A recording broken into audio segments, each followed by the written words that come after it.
Oh my gosh, yeah, this is so good. Hey friends, welcome back. It's time for dinner. We're making Italian meatloaf. I can't wait to show you how to make it. Let's get started.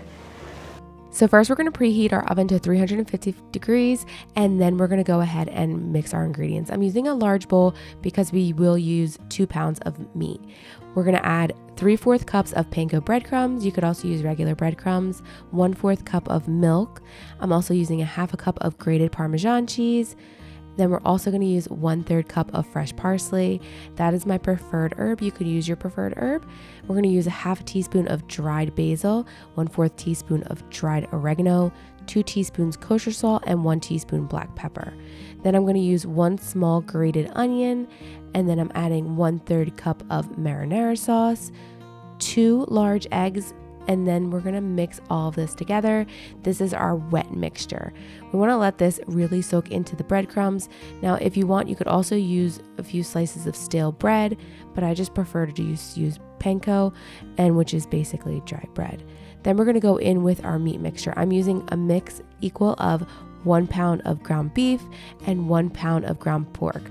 My beef is 85% lean ground beef, and then my pork is also lean. It's chopped by the store, but it is actually lean. I tried to make sausage with it once, and it wasn't that great because it wasn't moist enough. So yeah, it's a leaner ground beef and a leaner pork, but if you wanted, you can go a little heavier. But then if you do, you'll see why it's not the best to do it towards the end. So we're just gonna lightly mix this together. You don't want to over mix it. As you can see, I'm kind of folding it in and pushing it with my hand a little bit, almost like kneading it. And then towards the end, when I see I need to, I'll smush it with my hand a bit. That looks perfect. We're gonna set it to the side. Get a baking casserole dish. I have a 9x13 pan. This is like something I would use for like big lasagna or baked ziti. And then we're gonna form this into a loaf. I'm trying to get it to maybe like about 8x4, so we want to make sure that it's kind of taking over the pan, but it's not too high, so I'm pushing it down a little bit, making sure the sides are nice and even as well. Now we're going to take the remaining jar of our sauce. I only removed 1/3 cup for the filling, and then we're going to pour all of that sauce on top of our meatloaf. Now, if you remember, I said we may not want to use something too heavy and too fatty. This is the reason, because we don't want it to become this big pool of grease. Now we're going to take this and cover it and bake it for 45 minutes, and then we're going to grate our cheese. My biggest recommendation is to freeze your cheese, but don't freeze it too long like me. I froze mine for about maybe an hour. I'd go for anywhere for 15 to 25 minutes, and that's tops. And I also think I may invest in one of those little graters that everybody likes, the one that you turn, like kind of like the Olive Garden ones, because this one's just, a knuckle buster. This is us taking the meat out. It was in there for 45 minutes. So now we're just topping the meatloaf with that grated cheese, and we're going to let it melt and continue cooking uncovered for 15 minutes. Then we're going to chop up some parsley, put it on the top, and serve it. We're going to let it cool too, and then we're going to also serve it with a side.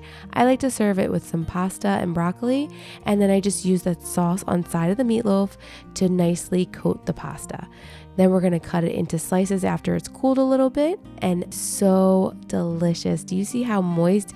It is smoking hot. I let it sit for about 15 minutes too.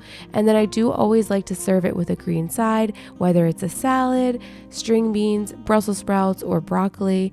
My kiddos picked broccoli tonight, and we are ready to eat and enjoy. Now, if you wanted, you could top this with different cheese other than mozzarella. And if you didn't want to use cheese, you could also leave that out. It's easy to make dairy-free too. Our meatloaf is done. If you can see how amazing that looks, I cannot wait to dig in. So I'm gonna get a little bit of the cheese topping, and then we're also gonna get some of the pasta.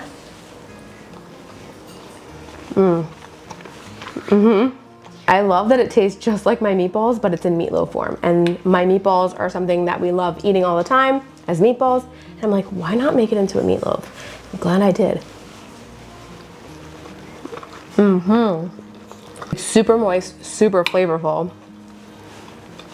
I have nothing bad to say about it. I really, really love it. I'm so glad it worked out. I wanted to try it. This makes me so happy. Like to serve it with pasta and broccoli, and I love that I can use the sauce from the bottom of the pan. You could also do it with rice or mashed potatoes. I really hope you guys give this recipe a try. If you do, let me know how you like it in the comments below. And I want to thank you so much for watching. Take care and God bless.